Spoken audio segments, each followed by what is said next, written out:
রাষ্ট্রপতি শাহাবুদ্দিন আহমেদকে একটা বড় অংশ এবং গভর্নমেন্টের সঙ্গে সম্পৃক্ত বড় অংশ তারা সরিয়ে দিতে চেয়েছিল, এটা সত্য। তারা সরিয়ে দিতে চায় এখনো, এটাও সত্য। এবং জেনারেল ওয়াকারুজ্জামান সেনাপ্রধান, তার প্রধান বিচারপতির সঙ্গে বৈঠক বা রাষ্ট্রপতির সঙ্গে বৈঠক, প্রধান উপদেষ্টার সঙ্গে বৈঠক, এটা যেটা বলা হচ্ছে তার চীন সফর নিয়ে অথবা অন্যান্য বিষয় নিয়ে, দেশের আইন শৃঙ্খলা নিয়ে কথা হচ্ছে। তার মধ্যে প্রথম আলোর একটা লাইন আছে, তিনি প্রধান বিচারপতির সঙ্গে, সেই নিউজে আছে, তিনি দেখা করার সময় বলে কিছু আইনি দিক এবং অন্যান্য বিষয় নিয়ে আলাপ করেছেন, যেটা একটা ফাঁক রেখে যায়। ফলে আমরাও এটা নিয়ে আলোচনা করতে চাই। আজকে আপনি যে রাজনীতির কথাটা বলছেন, কথাগুলোর মধ্যে আপনি দেখেন একটা বিশাল একটা ফাঁক রয়ে গেছে। এই জিনিসগুলো সেনা প্রধান বিভিন্ন জায়গায় যাচ্ছেন, জি, বিভিন্ন জায়গায় যাচ্ছেন, এটাই নিউজ হচ্ছে। কিন্তু এটাকে নিয়ে আবার অনেকে বলছেন, দু একজন আমার রাজনীতি বিশ্লেষক, রাজনীতি সহকর্মী নেতারা বলছেন যে এটা অপরাধ হচ্ছে ওনার, যে উনি প্রধান উপদেষ্টাকে মাইনাস করে এইভাবে কোথাও যেতে পারেন না, কারোর সঙ্গে কথা বলতে পারেন না। কথাটা 100% সঠিক। ওই রাজনীতি বন্ধুরা যে কথাটা বলেছেন সঠিক, কিন্তু একটি জিনিস শুভঙ্করের ফাঁকি হলো যে উনি যে এই কাজগুলো প্রধান উপদেষ্টার সম্মতি নিয়ে করছেন না বা প্রধান উপদেষ্টা নির্দেশই করছেন না, তার গ্যারান্টিটা কোথায় আছে? আমরা কিন্তু বাহ্যিক ভাবে দেখে যা বুঝতেছি, তিনি যা করতেছেন সবকিছুই করতেছেন প্রধান উপদেষ্টা মহোদয়ের নির্দেশে বা অঙ্গুলি হিলনে বা তার প্রয়োজনে। কারণ উনি তো সেনাপ্রধানকে ডাকেন নাই, সেনাপ্রধান ওনার কাছে গিয়েছেন। ওনার তো ডাকলে বুঝতাম সেনাপ্রধানকে ডাকছেন উনি, আর ডাকলে উনি 3 জন বাহিনীকে দিয়েছেন। আমাদের সেনাপ্রধানকে একটা দায়িত্ব দেওয়া হয়েছে। আপনি জানেন যে কোনো রাষ্ট্রের সেনাবাহিনী বা সশস্ত্র বাহিনী হলো সবচেয়ে ক্ষমতাশালী গোষ্ঠী, ক্ষমতাশালী একটি মহল। এটাকে অনেকে বলা হয়, গণতান্ত্রিক দেশগুলোতে বলা হয় খাপের মধ্যে যেমন তলোয়ার রাখা হয়, এমন গণতান্ত্রিক পরিবেশে তলোয়ারটাকে খাপের মধ্যে রেখে দেওয়া হয়, কিন্তু বেরোলে পরে সবার জন্য বিপজ্জনক হয়ে যায়। সামরিক বাহিনী হলেন অত্যন্ত ট্রেন, মোটিভেটেড একটা ইয়ং ফোর্স, ইয়থ ফোর্স। আপনি জানেন একটা সাধারণ সৈনিকের চাকরির মেয়াদ মাত্র 15 বছর। 17 বছর বয়সে ঢুকে 15 বছর বয়সের পরে তার চাকরি তার সমাপ্তি হয়। এবং সেনা বাহিনীর প্রায় 70% অফিসার হলো মেজর এন্ড তার বিলো র্যাঙ্কের। এই র্যাঙ্কের নিচে একজন মেজরে সর্বোচ্চ চাকরি হয়, চাকরি যখন থাকে তা 35 থেকে 40 বছর বয়স। আর যারা ক্যাপ্টেন লেফটেন্যান্ট থাকে তারা সবাই ইয়াং টার্ক, 22, 23, 24, 25 এরকম 30 বছর নিচে। তার মানে সেনা বাহিনীতে এবং বিমান বাহিনী, নৌবাহিনী একইভাবে হলো কালেক্টিভলি মোটিভেটেড, স্ট্রং, ট্রেন এবং ভেরি মানে এজাইল এন্ড ভিজিলেন্স একটি বাহিনী। পৃথিবীর যে কোনো ইয়ুথ ফোর্স চেয়ে তারা অনেক বেশি অর্গানাইজড। আর দ্বিতীয় ফোর্স হলো ছাত্র সমাজ, কিন্তু তারা অর্গানাইজড না। আর তৃতীয় শক্তি হলো শ্রমিক সমাজ, তারাও অর্গানাইজ না, তারাও মোটিভেটেড না। শ্রমিকরা যখন তাদের দাবি দাওয়া নিয়ে মাঠে নামে তখন কিন্তু তাদের ঠেকানো যায় না, তাদের দাবি দাওয়া মানতে হয়। কিন্তু ওই পর্যায়ে যেতে হলে ওই সিবিএ দেরকে এমন ভাবে কলুষিত করে রাখা হয়, সিবিএরা শ্রমিকদেরকে সংগঠিত হইতে দেয় নাই। একইভাবে ছাত্রদেরকে শিক্ষক দিয়ে এমন ভাবে ভুলায়া ভালায়া রাখা হয় যে ছাত্ররা শিক্ষকদের খপ্পর থেকে বেরোতে পারে না। কিন্তু যদি বেরোতে পারে তাহলে সবসময় ছাত্ররা বিপ্লব করে, শ্রমিকরা বিপ্লব করে। পৃথিবীর যত বিপ্লব হয়েছে সব বিপ্লব গুলাই ছাত্ররা করেছে, শ্রমিকরা করেছে। আর যত সামরিক বিপ্লব হয়েছে, অভ্যুত্থান হয়েছে, সেই যত মার্শাল টিটু বলেন, সেই তারপরে স্ট্যালিন বলেন, এরকম অনেক যারা আছে, আলেকজান্ডার বলেন, তারা কিন্তু সামরিকদেরকে নিয়েই, ইয়াং ফোর্সকে নিয়েই তারা করেছে। আজকে বাংলাদেশের তরুণ সমাজ আবার একটা ট্র্যাপে পড়ে গেছে। তাদেরকে আমরা সবাই ব্লাব দিলাম। তারা যে আদর্শ উদ্দেশ্য নিয়ে শেখ হাসিনা সরকারকে পতন করালো, তাদেরকে আমরা একটা ব্লাব দিয়ে, তাদেরকে আমরা বিপ্লব থেকে সরিয়ে দিয়ে তাদেরকে নিয়ে গেলাম রাজনৈতিক দলের কর্মকাণ্ডের মধ্যে। তাতে কি হলো, তরুণ যুবকেরা, তরুণ ছাত্ররা হতাশ হয়ে গেল। আর বেসামরিক বিশ্ববিদ্যালয়ের যে যারা ছিল, বেসরকারি বিশ্ববিদ্যালয়ে যারা ছাত্ররা ছিল, তারা লেখাপড়া ফিরে চলে গেল। কিন্তু অন্যান্য সাধারণ বিশ্ববিদ্যালয় বা কলেজগুলো ছাত্ররা কিন্তু না আছে লেখাপড়া, পড়াশোনা হচ্ছে না, হচ্ছে তাদের দাবি আদায়। ফলে তারা আজকে অনেক হতাশাগ্রস্ত, ফ্রাস্ট্রেটেড। ফলে সরকার কোনোভাবেই রাষ্ট্রটাকে কাদের কাবুতে আনতে পারতেছে না। ডক্টর ইউনূস তার ইচ্ছার বিরুদ্ধে জনগণের স্বার্থে, জাতির বৃহত্তর স্বার্থে নির্বাচন দেওয়ার কথা ঘোষণা করেছেন। কিন্তু সেই নির্বাচনটা তিনি করায়ে নির্বাচনের দায়িত্ব উনি স্বাভাবিকভাবে নিতে পারেন নাই। ফলে আমরা যে কানাঘুষা শুনেছি, অন্তর্মহলে উনি বলে দিয়েছেন যে উনি সম্ভবত ডিসেম্বরের পরে ক্ষমতায় থাকবেন না।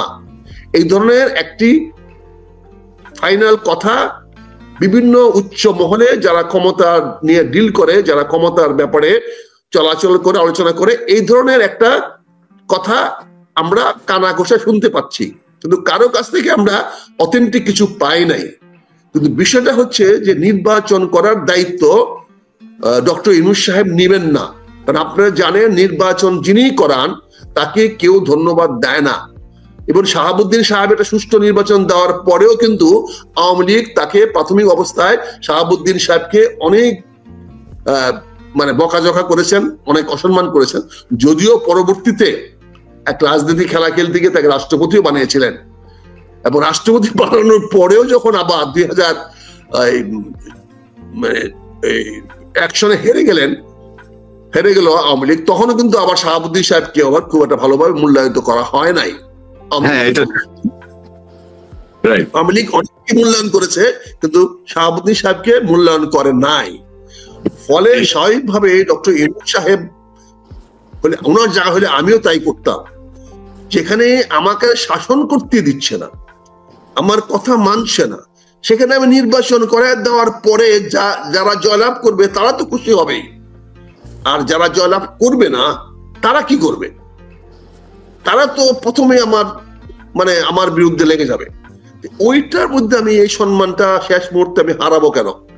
ফলে তিনি তার যারা বন্ধু মহল, শুভাকাঙ্ক্ষী মহল বা যে সমস্ত মহল আছে, তাদেরকে বলে দিয়েছে, তোমরা অনতিবিলম্বে তত্ত্বাবধায়ক সরকারের এই মামলাটা শেষ করো, এটা নিয়ে আসো, নিয়ে আসার পরে তত্ত্বাবধায়ক সরকারটাকে আমরা প্রবর্তিত করি। প্রথমে সবাই ধরে নিয়েছিল উনি হয়তো তত্ত্বাবধায়ক সরকারে শিফট করবেন।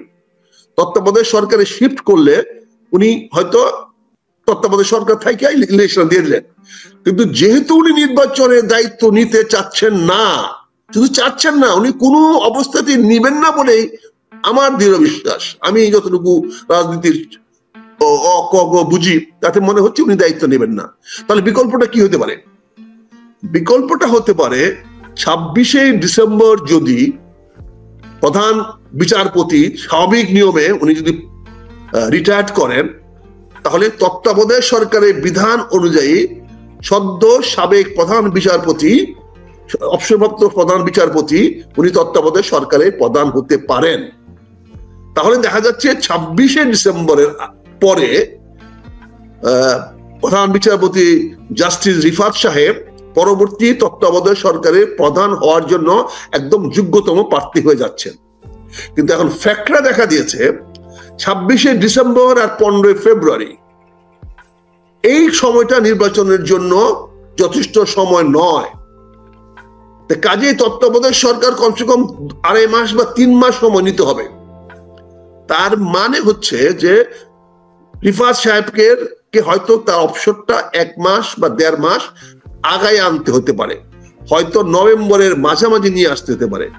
এইটা করতে হলে তো রিফাত সাহেবের সম্মতি লাগবে। পদত্যাগ তো রিফাত সাহেব ঘুমিয়ে উঠে দিয়ে দিবেন না, তাকে কনভিন্স করতে হবে, তাকে বুঝাইতে হবে, পক্ষে বিপক্ষে তাকে দিতে হবে।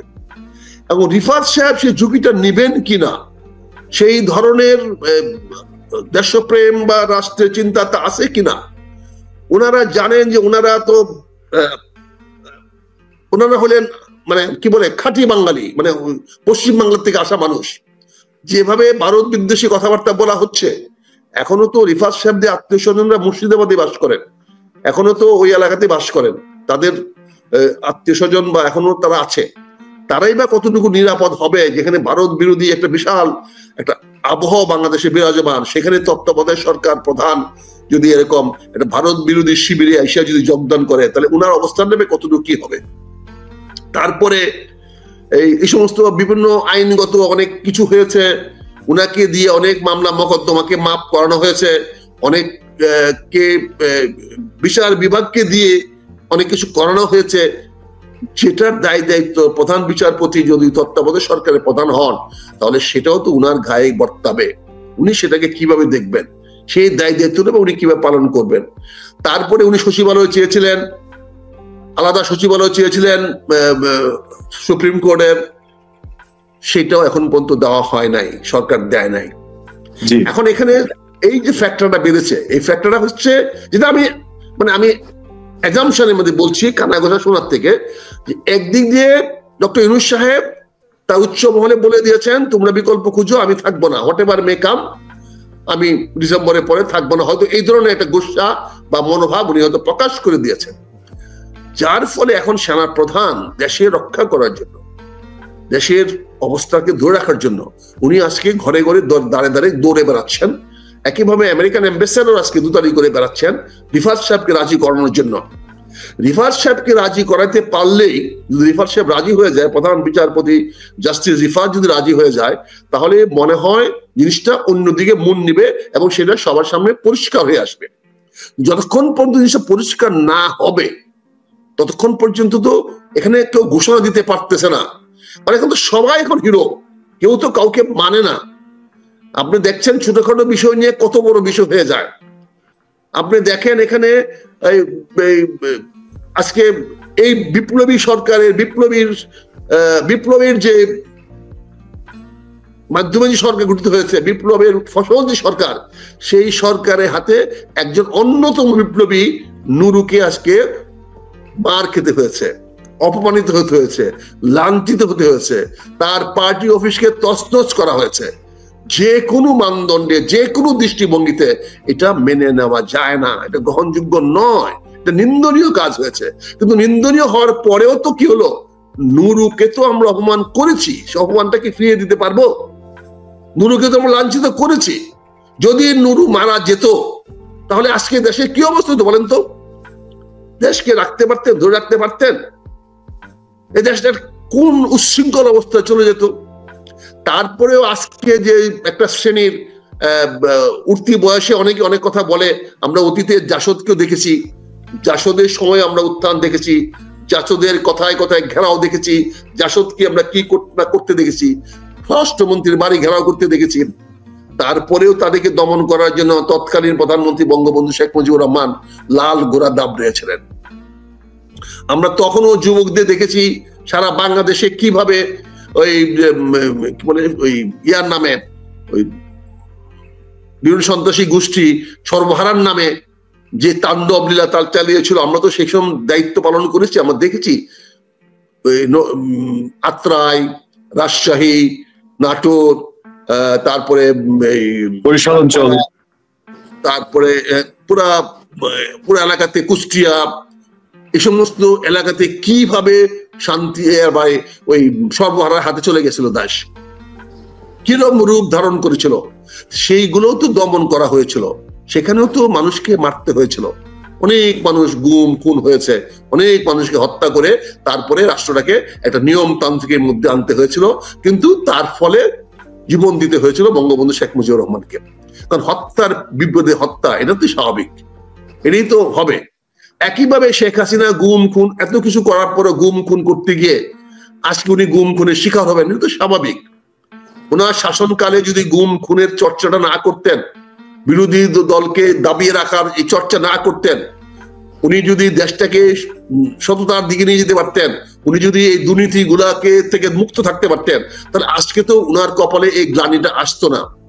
কিন্তু এর কারণে যে নতুন একটা শক্তি উত্থান হয়েছে, নতুন যেটা চেতনা আসছে যে আমরা পরিবর্তন করতে পারি, যদি আজকে ছাত্ররা যদি ঐক্যবদ্ধ থাকে, তাহলে তারা যে কোনো সরকারকে, যত বড় সরকারই হোক, যত ক্ষমতার সরকারই হোক, সেই সরকারকে তারা হটায় দিতে পারে। কারণ যে যত কথাই বলো, বাংলাদেশে এখন পর্যন্ত শেখ হাসিনার মতো দুর্দণ্ড প্রতাপের ক্ষমতাশালী সরকার আসে নাই, যে এককভাবে সেনাবাহিনী, পুলিশ, নৌবাহিনী, বিমান বাহিনী, বেসামরিক, সামরিক প্রশাসক সবার উপরে ছড়ি ঘুরাইছেন। বিশ্ববিদ্যালয় শিক্ষক বলেন, ব্যাংকার বলেন, রাজনীতিবিদরা বলেন, কার উপরে উনি ছড়ি ঘোরান নাই, কার উপরে উনি ক্ষমতা দেখান নাই। এত ক্ষমতাশালী কেউ ছিল না কোনোদিন। কিন্তু এই ছাত্ররা দেখিয়ে দিয়েছে, এই ক্ষমতাকেও তারা দম্ভ চূর্ণ করে দিয়েছে, এই ক্ষমতাশালীকেও তারা ক্ষমতা থেকে সরে যেতে বাধ্য হয়েছে। তাদের ছাত্রদের মধ্যে একটা উদ্দীপনা আছে, তাদের মধ্যে একটা সাহস আছে। এখন তারা জানে যদি আমরা ঐক্যবদ্ধ হয়ে আবার মাঠে নামি, আমাদেরকে কেউ ঠেকাতে পারবে না। কিন্তু সমস্যাটা হয়েছে এখন আমরা কার বিরুদ্ধে নামবো, ছাত্ররা কার বিরুদ্ধে নামবে, কার বিপক্ষে যাবে। এখানে হয়ে যাচ্ছে এখন সেম সাইড গেম, এখানে হয়ে যাচ্ছে আত্মঘাতী খেলা। আমরা একে অপরকে এখন দোষারোপ করতেছি।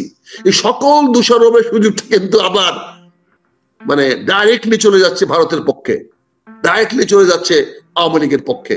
সুযোগ সৃষ্টি হয়ে যাচ্ছে বাংলাদেশের রাজনীতিতে ইন্টারফেয়ার করার অবস্থা তৈরি করার। আমাদের ভুলে গেলে চলবে না, এখন পর্যন্ত বাংলাদেশ ভারতের সঙ্গে আমাদের সামরিক চুক্তি আছে। এখন পর্যন্ত ভারতের সঙ্গে আমাদের বিভিন্ন ধরনের চুক্তি এখন পর্যন্ত বলবৎ আছে। সেই চুক্তিগুলাকে আমরা কিন্তু বাতিল করি নাই। এখন পর্যন্ত ভারত ইচ্ছা করলে বাংলাদেশের রাজনীতিতে হস্তক্ষেপ করার মতো সুযোগ ও চুক্তিতে আছে। জাতিসংঘের কাছে গিয়েও তারা বলতে পারবে, আমার প্রতিবেশী আমার দেয়ালের ওই পারে মারামারি হচ্ছে, আমি দেয়ালের এই পাশে কেমনে বসে থাকবো? আর কিছু ড্রিল তো আমার বাড়িতে আসতেছে, কিছু তো বোমা আমার বাড়িতে ফাটাতেছে, আমি কেমনে বসে থাকবো? বলে আমি আমার পাশের বাড়ির শান্তি শৃঙ্খলা ফিরে আনতে হবে আমার শান্তি রক্ষা করার জন্য। এরকম সুযোগটা তো চলে আসবে ভারতের জন্য, এই সুযোগটা তো করে দিয়েছি। কাজেই সেনা প্রধান অত্যন্ত বিচক্ষণতার সঙ্গে চেষ্টা করতেছেন সকল মহলকে কিভাবে এক আনা যায়। প্রথম চেষ্টা হয়তো উনি করতেছেন ডক্টর ইউনূস সাহেবকে যে কোনো ভাবে হোক, যে উনি মান অভিমান ভুলে গিয়ে উনি থাকুক। হয়তো বিএনপিও হয়তো একসময় বলবে বা জামাতও বলবে যে ঠিক আছে, আমরা যদি নির্বাচনের মাধ্যমে যেই আমরা জয়লাভ করি না কেন আপনাকে আমরা রেখে দেব। কারণ উনি যখন কষ্ট করে মন দুঃখ করে বলে ফেলছেন আমি আর ক্ষমতায় থাকবো না, তার মানে বোঝা গেল উনি আঘাত পেয়েছেন, তার মানে বোঝা গেল উনি ক্ষমতায় এসে সুখী হন নাই, ক্ষমতায় এসে উনার মোহভঙ্গ হয়েছে। নাহলে উনি কেন বলবেন যে আমি আর এর পরে থাকবো না? তার মানে উনার মোহভঙ্গ হয়েছে, উনি কষ্ট পেয়েছেন, উনি অ্যাগ্রিভড হয়েছেন। এটা কাউকে বলতে পারেন না। এই প্রসঙ্গে অনেক ধরনের বিতর্ক আছে এই প্রসঙ্গে, যদিও অনেকে বিশ্বাস করতে চান না। তবে আমি একটু যদি অনুমতি দেন, আপনি এই প্রসঙ্গটা শেষ করলে আমি আরেকটা বিষয়ে একটু যেতে যাচ্ছিলাম। আমি এটা শেষ করে একটু ভাই, বিশ্বাস অবশ্যই ব্যাপার না। মানুষ এই কথাটা কখন বলে যে ভাই আমি তোমার বাড়িতে দাওয়াত খেতে যাবো না? কেন? তার তো কোনো কিছু একটা আছে। উনি হঠাৎ করে এই কথা কেন বলবে যে আমি আর ক্ষমতা থাকতে চাই না? কাজে এখানে যদি এরকম পরিবেশ সৃষ্টি করা যায় যে ঠিক আছে উনি ক্ষমতায় থাকবেন, রাজনৈতিক দলগুলোর ক্ষমতায় থাকবেন, হতে পারে। অথবা যদি বিকল্প একটা করা যায়, যেহেতু বিপ্লবী সরকার করার সুযোগ এখন আর নাই, কেউ মানবে না, বিপ্লবী সরকার করতে গেলে ছাত্রদের হাতে ক্ষমতা দিতে হবে, সেটা সম্ভব হবে না। যেটা উনি করতে পারেন সেটা জাতীয় সরকার। এখন যদি এই মুহূর্তে জাতীয় সরকার গঠন করেন, এই নির্বাচনে যে তত্ত্বাবধায়ক সরকার হবে, সেই তত্ত্বাবধায়ক সরকারকে জাতীয় সরকারে রূপান্তরিত করেন, তখন সবাই মিলে যদি এই মন্ত্রণালয়ে আসেন, সবাই মিলে যদি মন্ত্রী হন রাজনৈতিক দল থেকে, তাহলে মনে হয় সুষ্ঠু একটা নির্বাচন হতে পারে এবং সেই নির্বাচনের মাধ্যমে ক্ষমতা হস্তান্তর করতে পারে। কিন্তু এখানে যদি উনি রাজি না হন, তাহলে বিকল্প হইল জাস্টিস রিফাত সাহেবকে রাজি করানো, কিন্তু উনি তত্ত্বাবধায়ক সরকারের দায়িত্ব নিতে রাজি আছেন কি না। এই দুইটা ইকুয়েশন করতে হলে তো দুতালি করতে হবে, দেন দরবার করতে হবে, যাওয়া আসা করতে হবে, যাইতে হবে। আজকে তো আমাদের দেশে কোনো সুশীল সমাজ নাই, এমন কোনো অভিভাবক শ্রমিক নাই, বাংলাদেশে কাউকে মানে এমন কেউ নাই। একমাত্র সেনা প্রধানকে কিছু লোক গালি দিল কিন্তু ভয় পায়, স্টেটমেন্ট বদলায় ফেলায়। আমরা দেখেছি অনেকে সেনা প্রধানকে সকালে এক ধরনের কথা বলেছে, বিকালে আবার আরেক ধরনের কথা বলে। অনেকে আবার হাত তুলে বলে ভাই আমি কিন্তু সকল সেনাবাহিনীর বিরুদ্ধে বলছি না, খারাপের বিরুদ্ধে বলছি। আমরা তো বলি যারা শয়তান, যারা চোর, যারা ইবলিশ, তাদের বিরুদ্ধে বলি। তো তুমি মুসলমান খাবো কেন ভাই? তুই মুসলমান কেন খাপো? আমরা তো বলি যে সমস্ত ধাপ্পাবাজ ফেরেববাজ উকালতি করে মানুষকে ঠগায় তাদের বিরুদ্ধে বলি, তোমরা কেন উকিল ব্যারিস্টার সাহেবরা খেপে যাও? তখন কেন খেপে যাও? কাজেই এটাকে নাম ধরে বলতে পারলে বলেন, নাহলে বলেন না। সেনাবাহিনীকে বলবেন একদিন গালাগালি করবেন চাকর বাকর। আপনি যখন সেনাবাহিনীকে বলেন চাকর, তখন কি আপনি বলেন যে এরা চাকর ওরা চাকর না? যিনি চোর, যিনি খারাপ, যিনি দুষ্কৃতিকারী, যিনি দুর্নীতিবাজ জেনারেল, এরা চাকর আর বাকি চাকর না? তাহলে ক্লিয়ার করেন এটা। যেখানে আপনি এক কথাই বলতেছেন সেনাবাহিনীর হলো সরকারের, বাংলাদেশের জনগণের চাকর, সেই চাকর আবার কি জানে দেশ কেমন চলবে না চলবে?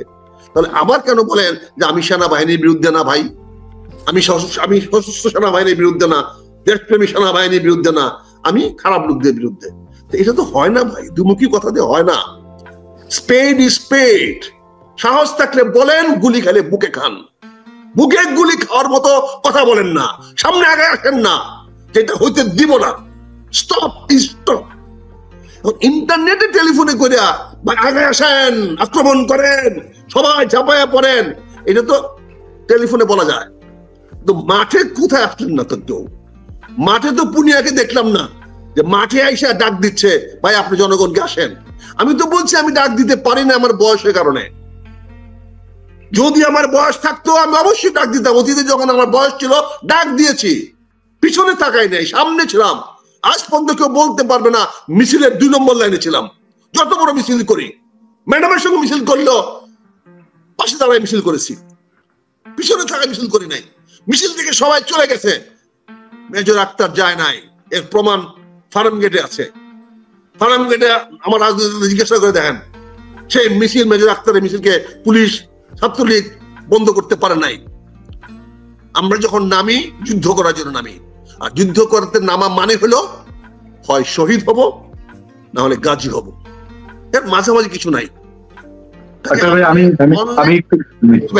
আমি আরো কিছু গুরুত্বপূর্ণ বিষয় বলতেছি। আজকে যে একটা অচলাবস্থা সৃষ্টি হয়েছে, এখানে ক্ষমতাটা অ্যাক্সেস করা যাচ্ছে না। ডক্টর ইউনূস সাহেবের ক্ষমতাটি টোটালি আনএক্সেসেবল হয়ে গেছে, উনি ক্ষমতাটা প্রয়োগ করতে পারছেন না। এই যে ক্ষমতাটা প্রয়োগ হচ্ছে না, এটা খুব ডেঞ্জারাস, এটা বিপদের দিকে নিয়ে যাবে আমাদেরকে। এটা অনতি বিলম্বে সুরাহা করা উচিত। দরকার পড়লে আবারও সর্বদলীয় সভা ডেকে 3 জনের সঙ্গে কথা বললে হবে না, সর্বদলীয় কথা বলে গোল টেবিল করে রাজার মতো এক চেয়ারে বসে বাকি লোকগুলাকে সামনে রেখে কথা বললে হবে না স্যার। আপনাকে গোল টেবিলে বসতে হবে, আপনাকে জনগণের কাতারে আসতে হবে। জনগণের কাতারে এসে রাজনীতির সঙ্গে কথা বলে ফয়সালা করেন রাষ্ট্রটা কোন দিকে যাবে। আমি একটু এই জায়গাটা ইন্টারফেয়ার করি। আমি আরো 2-1টা গুরুত্বপূর্ণ বিষয় আপনার মতামত জানতে চাবো। তার আগে আমি একটুখানি 1 মিনিট একটু বলি, খুব লম্বা করবো না। সেটা হচ্ছে প্রথমত ডক্টর ইউনূস সাহেবের পদত্যাগ প্রসঙ্গটি আপনি এনেছেন। ওনার পদত্যাগের ইচ্ছা, উনি হয়তো অপমানিত বোধ করছেন বা তাকে সহযোগিতা করা হচ্ছে না, এইটা নিয়ে দেশ একদম স্পষ্টত একটা ডিভাইডেড অবস্থা আছে। তার সমর্থক যারা, অথবা আমি জানি না, অনেকে বলে উনি বলে দেন, যেমন বলছেন যে সেনাপ্রধান হয়তো ওনার কনসার্নেই দৌড়ঝাঁপ করছেন, তো যে উনি আর 5 বছর থাকুক 10 বছর থাকুক, এরকম যেরকম একটা স্লোগান আছে। অনেকেই মনে করে যে উনি আসলে পদত্যাগ করতে চান না, ওনাকে কোনোভাবেই মানে শেষ তক উনি ক্ষমতায় থাকতে চান, মানে পারবেন না বলে বাধ্য হয়ে যাচ্ছেন, এই ধারণাও বাংলাদেশে আছে। এবার আমি বলি আপনাকে যে আমরা আবারও দর্শকদের ক্লিয়ার করি, আপনাকে আমরা কোনো গুজব সৃষ্টিও করতে চাই না, গুজবে আমরা পানি দিতেও চাই না। তবে যে বিষয়গুলো আছে, দেশ 2টা ভাগে ডিভাইডেড দেখেন। একদিক থেকে সেনাবাহিনীকে যেরকম ব্যারাকে ফিরে যেতে বলছে, আরেকদিক থেকে সেনাবাহিনী এই করো, একে চেঞ্জ করো, তাকে চেঞ্জ করো, এই ধরনের আওয়াজ হচ্ছে। সেনাবাহিনী রাজনীতিতে কেন ইন্টারফেয়ার করবে, এইটা নিয়ে নানান রকম কথাবার্তা হচ্ছে। অপর দিক থেকে আমাদের কমেন্টের দিকে এইরকম কমেন্টও আসছে, আবার অন্য দিক থেকে সেনাবাহিনীর শাসন চাই, সেনা শাসন চাই, এরকম বিষয়াদিও কিন্তু ওপেন সিক্রেট হয়ে গেছে দেশে। 2টা দিকেই সত্য। আপনি লক্ষ্য করবেন, আমি দেশের বাইরে রাজনৈতিক নেতাদের কথা বাদ দিলাম, বিভিন্ন জায়গা থেকে আমরা সোশ্যাল মিডিয়ায় দেখছি বিভিন্ন কিছু বলা হচ্ছে, অন্য কিছু হচ্ছে, চেঞ্জ আসছে। আমি প্রফেসর জাফর ইকবাল, উনি তো বাংলাদেশের মানুষ, বাংলাদেশে থাকেন, তাকেও আমি পোস্ট দিতে দেখেছি, আপনার কাছে আমি স্ক্রিনশট পাঠিয়েছি যে সেনা শাসন আসছে। এই যে একটা সিচুয়েশন দেশে, একটা হঠাৎ করে এইটা কাটবে কিভাবে? মানে মানুষ তো নিশ্চয়ই একটা দেশের মঙ্গল চাইলে এরকম সেনাবাহিনীকে নিয়ে 2 পক্ষের টানাটানি হবে, মানে একেবারে অফ দ্য রেকর্ড হলেও, কিন্তু জিনিসটা এখন অনেকটা যেন প্রকাশ্যে, এটা তো কেউ চায় না। এটার সমাধানের পথ কি? এবং এটা তো নিশ্চয়ই আমাদের সেনাবাহিনীর জন্য ভালো না, জনগণের জন্য ভালো না। দেখেন, সেনা শাসন আসাটা এত সোজা না, এত সহজভাবে সেনা শাসন আসে যায় না। সেনা প্রধান ইচ্ছা করলে এই সেনা শাসন জারি করতে পারে না। তার জন্য আন্তর্জাতিক পর্যায়ে মুরব্বী লাগে, মুরব্বীদের ক্লিয়ারেন্স লাগে। এবং বাংলাদেশে সামরিক শাসন জারি করতে হলে আপনি যতই ভারত বিরোধী হন, যতই ভারত বিদ্বেষী হন, সেখানে ভারতের একটি সম্মতি লাগবে আন্তর্জাতিক ফোরামে। এটা আপনি অস্বীকার করতে পারেন, আপনি পাকিস্তানের প্রেমে গদগদ অনেক কথা বলতে পারেন, কিন্তু এখানে সামরিক শাসন আসলে পরে সেই সামরিক শাসন আসার সঙ্গে সঙ্গে কতগুলো পরিবর্তন হয়ে যায়। সেখানে সংবিধান স্থগিত হয়ে যায়। সংবিধান স্থগিত হয়ে গেলে উচ্চ আদালতের ক্ষমতা খর্ব হয়ে যায়। উচ্চ আদালত তখন সিটিং আইডল হয়ে যায়, কোনো কিছু করার থাকে না। উচ্চ আদালতে তখন আর কিছু করার থাকে না, রিট করা যায় না। এখানে সামরিক আইন বলতে বা সামরিক শাসন বলতে এত সোজা না, এত সহজে করা যায় না। আর সেটা বাস্তবায়িত করার জন্য একটা স্ট্রং স্ট্রাইকিং ফোর্স লাগে। এবং যে কোনো সামরিক বাহিনী জারি করতে গেলে সবার আগে যেটা দরকার সেটা ব্রুটাল সেনাবাহিনী দরকার পড়ে। এটা ব্রুটাল অর্থাৎ এটা নির্দয় নির্মম সেনাবাহিনী দরকার পড়ে। বাংলাদেশের সেনাবাহিনী আল্লাহর কাছে হাজার শুকরিয়া, তারা নির্দয় নয়, তারা নির্মম নয়, তারা এই দেশের মাটি মানুষের ছেলে। ফলে তারা কখনোই জনগণের উপরে তারা দমন পীড়ন চালানোর পক্ষে না। হয়তো গুটি কতিপয় হয়তো চালাতে পারে সুযোগের সদ্ব্যবহার করে, কিন্তু বাংলাদেশের আপামর সেনাবাহিনী হলো এই দেশের মাটি মানুষের, গ্রাম থেকে উঠে আসা ছেলেরা এই দেশের সেনাবাহিনী চাকরি করে। তারা তাদের জীবনকে, তারা তাদের ভাইয়ের গায়ে, বোনের গায়ে, মার গায়ে, বাবার গায়ে, চাচার গায়ে, দাদার গায়ে কোনো অবস্থাতেই গুলি চালাবে না। আর গুলি চালাতে না পারলে সামরিক শাসন 1 ঘন্টাও টিকবে না। তাহলে সামরিক শাসনের কোনো উপায় নাই। আর এই যে কার কথা বলছি না, যে কথা বলে তো লাভ নাই। এরা তো সবসময় উস্কায়া দিবে ক্ষতির দিকে নিয়ে যেতে, ওটা তো ভালোর দিকে নিয়ে যাবে না। গল্প কথা নিয়ে যদি গল্প আমরা করতে চাই তাহলে গল্পের কোনো শেষ নাই, অনেক কিছু করতে পারবো। কাজে এখানে সামরিক শাসনের কোনো সম্ভাবনা নাই, এবং আমি কোনো সম্ভাবনা দেখি না, এবং এটা হবেও না। আমরা তো 111-এর সঙ্গে সঙ্গে দেখেছি, তো আমরা তো বহুবার এই দেশের রাজনীতির টপ লেভেলে আমরা তো দেখেছি। আমরা তো এই দেশের রান্নাঘরে রসগোল্লা দেখছি কিভাবে রাজনীতি রান্না বান্না হয়, কিভাবে খাদ্যটা জনগণের সামনে পরিবেশিত হয়। এটা দেখার মতো দুর্ভাগ্য বলেন সৌভাগ্য বলেন আমাদের জীবনে তো হয়েছে। আমরা তো বাংলাদেশটা পুরোটাই তো আমাদের চোখের সামনে থেকে জন্ম দেখলাম, উঠতে দেখলাম, বড় দেখলাম, সকল সরকারকে দেখলাম। দূর থেকে তো দেখি নাই, তো অন্তর্মহল থেকে দেখছি সবাইকে, বাইরের থেকেও দেখি নাই। এদেশের মানুষ, সরকার কিভাবে জনগণের কাছে যেতে পারে, কিভাবে দূরে যেতে পারে, সেটা তো আমরা দেখেছি। জিয়া রহমান জনগণের কাছে যাওয়ার জন্য যে অক্লান্ত পরিশ্রম করেছে, তারপরে কোন সরকার কি দেখেছেন সে পরিশ্রম করতে? চেষ্টা করেছিল, সাইকেল পর্যন্ত ঢাকা শহরে চালাইছে, কোমর পানি তো নামছে, কিন্তু শুধু দুর্নীতির কারণে, লুচ্চামির কারণে, তার ব্যক্তিগত চরিত্রের কারণে সে জনগণের আস্থা অর্জন করতে পারে নাই। কিন্তু সেখানে জিয়া রহমান সফল হয়েছিল, সে জনগণের দ্বারে দ্বারে গিয়েছিল, ঘরে ঘরে গিয়েছিল। জনগণ ঘুমিতে উঠে শুনছে কালকে জিয়া রহমান আসবে, ফলে মানুষ লাফায়া গেছে। ওখানে মানুষের সাথে উনি মিলেছেন, হাত মিলিয়েছেন, উনি মানুষের সঙ্গে মাটি কেটেছেন, খাল কেটেছেন, মানুষকে তখন পথ দেখিয়েছেন কোন দিকে আগাইতে হবে, সামনের দিকে কি আগাইতে হবে। আজকে সরকারদের মধ্যে কি সে দেখতে পাচ্ছেন? আজকে তো তারা ঘর সামলাচ্ছে, সবাই দারোয়ানগিরি করতেছে, কিন্তু এখানে নিরাপত্তা বেষ্টনী তৈরি করতেছে না যেখানে সবাই নিরাপদ হবে। নিরাপদ শুধু শারীরিকভাবে আক্রমণ করার জন্য না, আপনার ঘরে যদি খাদ্য না থাকে আপনি কি নিরাপদ? আপনার যদি 1 মাসের বাঁচার মতো খাদ্য ঘরে না থাকে তাহলে আপনার জীবনটা কি নিরাপদ? আপনি হয়তো বললে আপনাকে গুলি করে মারবে না বা লাঠি দিয়ে মারবে না, কিন্তু আপনি তো না খেয়ে মারা যাবেন কতদিন পরে। আপনার বাঁচার কথা আমার মতো 70-75 বছর বয়স মতো বাঁচার কথা, আপনি বাঁচেন 60 বছর, এটা কি হত্যা না? আপনি বাঁচেন 50 বছর, এটা কি হত্যা না? সবাই তো আমার গড় আয়ু যে 70 বছর, সেখানে সবাই তো 70 বছরের বেশি বাঁচা উচিত। কিন্তু আমি একজন কেন বাঁচতে পারে না? কেন 40 বছরে মারা যায়? কেন 35 বছরে মারা যায়? এটা কি হত্যা নয়? এটা কি জীবনের প্রতি নিরাপত্তার ঘাটতি নয়? কিন্তু আপনারা সেভাবে দেখবেন না। আপনারা দেখবেন যে ভাই ওনাকে দিল না, আল্লাহ দিছে না, হায়াত মত আল্লাহর হাতে লয়ে গেছে গা। আরে ভাই আল্লাহর মাতে লয়ে গেছে কিন্তু বুঝলাম, কিন্তু 80 বছর বুড়াগুলোর কাছে নেয় না কেন? এই 85 বছর বয়সে বুড়া দিয়ে আল্লাহ নেয় না কেন? তাহলে তো অনেক শান্তি হতো দেশের মধ্যে। আল্লাহ যদি আরেকটা ইস্যুতে যেতে চাই, একটু ঝগড়া করার আছে আপনার সঙ্গে আজকে, অনুমতি নিয়ে ঝগড়াটা করবো ভাবছি। এটা আমার লজিক আছে, বিশাল রাত ভোর প্রিপারেশন নিয়েছি। সেটা হলো জাতীয় পার্টি, আপনি খুব শক্ত অবস্থান আপনারা জানিয়েছেন, আমাদের দর্শকরা জানে, তারা সাক্ষী আছে, আপনার যুক্তিও আমরা মানি। কিন্তু গতকালকে যখন প্রধান উপদেষ্টা বৈঠকটার জন্য অপেক্ষা করছিলাম, আমাদের দর্শকদেরকে আমরা ঘোষণা করেছিলাম এটা নিয়ে আপনার সঙ্গে আমরা আবার আপনার বিশ্লেষণ শুনবো। বিএনপি, জামাতে ইসলামী এবং এনসিপি জাতীয় পার্টি নিষিদ্ধের জন্য আওয়ামী লীগের মতো করে নিষিদ্ধ চেয়েছে। বিএনপি বলেছে, পত্রপত্রিকার রিপোর্ট অনুযায়ী ব্রিফিং এ বিএনপি বলেছে যে আমরা এই বিষয়ে কোনো কথা হয়নি। পত্রপত্রিকার রিপোর্টে দায়িত্বশীল পত্রপত্রিকাগুলো সমকাল সহ বিভিন্ন পত্রিকা হেডলাইন করেছে যে বিএনপি বলেছে আমরা কোনো রাজনৈতিক দল নিষিদ্ধের পক্ষে না। ওকে, এটা বলেও আওয়ামী লীগের ক্ষেত্রে বিএনপি এটা বলেছিল, আমি এটাকে বলতে করতে চাই না, কিন্তু এখন পর্যন্ত তো বিএনপি মনে করছে জাতীয় পার্টি নিষিদ্ধ হওয়া প্রয়োজন না। আমাদের লজিকটা গতকাল হলো এখানে, জাতীয় পার্টি নিশ্চিত ভাবে ফ্যাসিস্টের, আপনারা দোষর বলছেন দোষর, আমি বলি যে যদি ফ্যাসিস্টও বলি, তার হোসেন মাহমুদ এরশাদের স্বৈরাচারী শাসনামল আমাদের দেখা আছে, এটা আমরা দেখা, এর আগের গুলো আগে কিছু দেখিনি। কিন্তু আপনি এই নির্বাচন, জাতীয় পার্টির মানুষজনের যুক্তি হলো যে এই নির্বাচনটা সামনে রেখে যেন জাতীয় পার্টি বিরোধী দল হবে, বিএনপি জিতবে, এটা মানুষের ধারণা। জামাতে ইসলামী তারা যেন অন্তত বিরোধী দলটায় থাকতে পারে, এই দর কষাকষির জন্য এখন এনসিপি এবং জামাত জাতীয় পার্টি নিষিদ্ধের বিষয়টা এখন সামনে এনেছে। এখন এই সময়টার জন্য এই তর্কটা সামনে আসছে।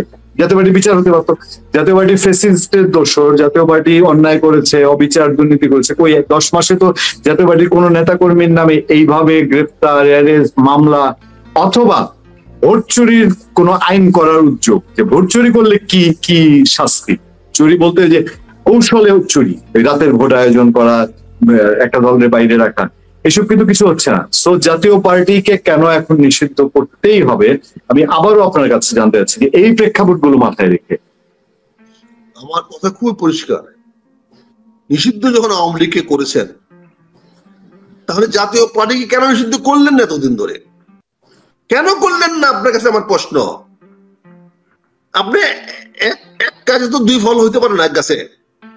আপনি আওয়ামী লীগের মতো একটি বিশাল দলকে, যেখানে আপনি তাকে নিষিদ্ধ করলেন, এখন তার সঙ্গে আপনি জাতীয় পার্টিকে নিষিদ্ধ কেন করলেন না? এই প্রশ্ন তো আমরা করতেছি। বিএনপির যে বক্তব্যটা পত্র পত্রিকার মাধ্যমে বেরিয়েছে, আমি জানি না কতটা সত্য, আমার মনে হয় কতটা সত্য।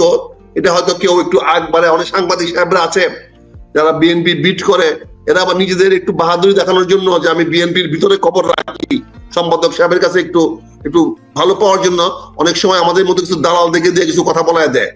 বলা যাবে না তুমি, আমি তো বিপদে পড়তাম, আমি যা বলতাম নাম দিয়ে বলতাম, কিন্তু আমার অনেক বন্ধু বান্ধব আছে তারা আবার নাম বলবেন না কিন্তু ভিতরে কথা বলে দেন, অর্থাৎ জানেন না কিছুই। ভাই আমি তো বিএনপি করেছি, আজকে অ্যাক্টিভ বিএনপি করি, আমি তো দেখেছি বেগম খালেদা জিয়ার সামনে কোন বেটা কোন কথা বলার সাহস পাইছে, আমরা দেখছি না? আবার বাইরে এসে কি বলছে, এটা তো আমার দেখা রে ভাই, নিজের চোখের সামনে দেখা। কাজে যদি এরকম বলার সাহস থাকতো আমার মতো তো বহিষ্কার হইতে বারবার, বহিষ্কার কেউ হস না, তাহলে কেন হস না? আমি তো দেখেছি খালেদা জিয়ার মুক্তির জন্য, পরিশোধ করার জন্য কোন বিএনপি নেতাকে পাই নাই সদস্য হওয়ার জন্য। এক মিরপুরের আমার দুই ভাইকে পেয়েছিলাম, এক কেরানীগঞ্জে একজনকে পেয়েছিলাম, সেও মারা গেছে। আমরা তাদের নাম বলছি না, হয়তো বিএনপিতে তাদের নাম বললে হয়তো তাদেরকে অনেক বিরূপ চোখে দেখতে পারবে। আমি তো পাই নাই ভাই কাউকে খালেদা জিয়া মুক্তি পরিশোধ করার জন্য, আমি লোক পাই নাই বিএনপি থেকে। আজকে বিএনপির নামে বিএনপি কেন বলবে যে জাতীয় পার্টির আমি চাই না? কি কারণে বলবে, কি যুক্তিতে বলবে? কারণ যেহেতু সে আওয়ামী লীগকে অলরেডি নিষিদ্ধ মেনে নিয়েছে, আওয়ামী লীগকে নিষিদ্ধ সে মেনে নিয়েছে, সে কেন এখন বলবে যে জাতীয় পার্টি নিষিদ্ধ আমরা চাই না? এটা একটা বিভ্রান্তিকর তথ্য দিয়ে বেড়াচ্ছেন। কাজে আমার প্রশ্ন আপনার উত্তর না দিয়ে, আপনারা কেন এতদিন ধরে জাতীয় পার্টিকে নিষিদ্ধ করছেন না?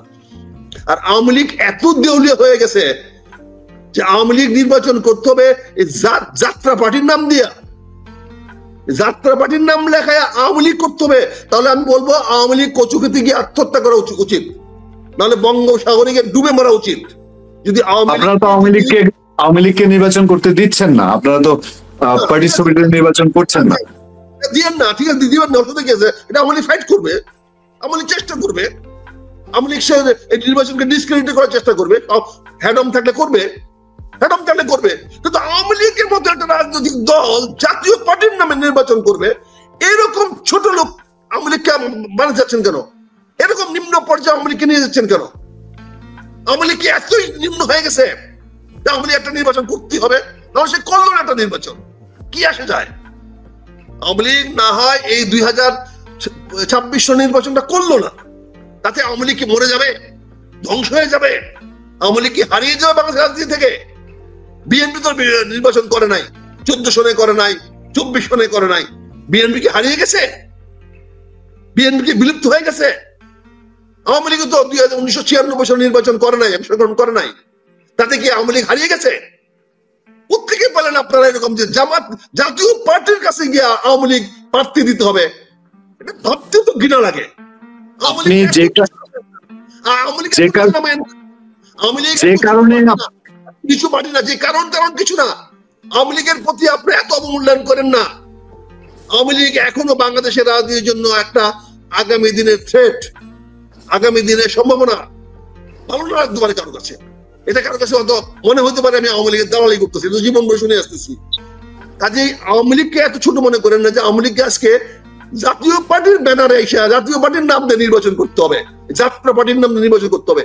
যে এই পার্টিটা বাংলাদেশের রাজনীতির কলঙ্কিত করেছে, রাজনীতিটাকে স্বাভাবিকতা ধ্বংস করেছে, সেনাবাহিনীকে বিতর্কিত করেছে, এই হোসেন মোহাম্মদ এরশাদ, যার কোনো ব্যক্তিগত চরিত্র ছিল না, যে লম্পটপনা করতো, রাষ্ট্রপতি হয়ে সরকারি গাড়িতে সে বেশরা পাওয়া যাইতো, বেশরা বাড়িতে যাইতো, এই সে রাষ্ট্রপতি, সেই তার পক্ষে যাবে আওয়ামী লীগ?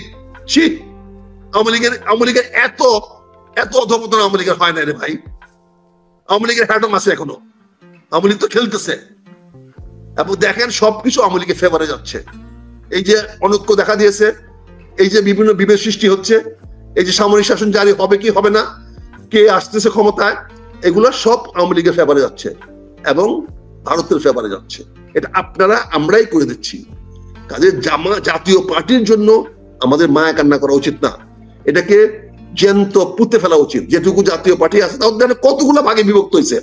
কদিন আগে তো সেক্রেটারি মহাসচিব বাদ দেয়া আরেক ছেলেকে মহাসচিব বানাইছে, বলেন এগুলো যা পার্টি হলো একটা? এটা পার্টির কোনো ডেফিনিশন আছে? আর গ্রামে গঞ্জে কোন ভালো মানুষ এই পার্টি করে? তখন তো একসাথে আমাদের করতেই চুষছে সেগুলা। এখনো যারা জাতীয় পার্টির সঙ্গে সম্পৃক্ত আছে ম্যাক্সিমাম গুলো দেখেন সমাজে খারাপ ছেলে। সমাজে দেখেন না এগুলো কারা? জাতীয় পার্টির কোন লোকটা ভালো আছে আমাকে দেখেন না? কোন জেলায়, কোন থানায়, কোন উপজেলায়, কোন গ্রামে? দেখেন আমাকে সারা বাংলাদেশে দেখেন না। কাজে আপনাকে বলতে হবে তো এরা কি কোনো ভালো মানুষ? আমি যদি নাম ধরে যদি একটা করে বলি আপনাকে, বলেন এরা কি ভালো মানুষ? এক একটা কতবার দল বদলাইছে, কোন এক দল থেকে এই দলে গেছে, ওইখান থেকে দলেছে। তারা তো ব্যবসার চেয়েও খারাপ।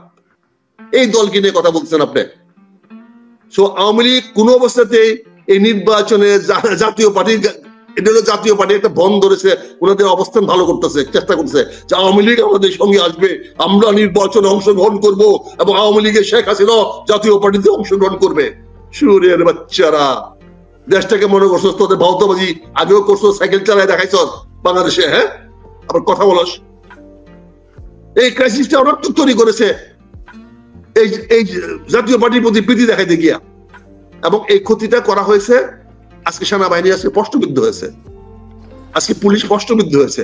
তারা যদি এই জামাতের জাতীয় পার্টির পক্ষে না নিত তাহলে আজকে অবস্থাটা হইতো না, আজকে এই পরিবেশটা এত বেশি ঘনীভূত হইতো না। কাজে এটা সেনাবাহিনীর বোঝা উচিত ছিল যে একটি মেজর পাইলেই সব মেজর না, সব জেনারেল না, সব জেনারেল আর্মির পক্ষের লোক না, তাহলে আর্মিতে কু হইতো না, আর্মিতে ওই কোর্ট মার্শাল করতে হইতো না। সবাই যদি আর্মি প্রেমিক হইতো, ডিসিপ্লিন প্রেমিক হইতো, সব আর্মি হইতো না। কাজে এখানে বুঝতে হবে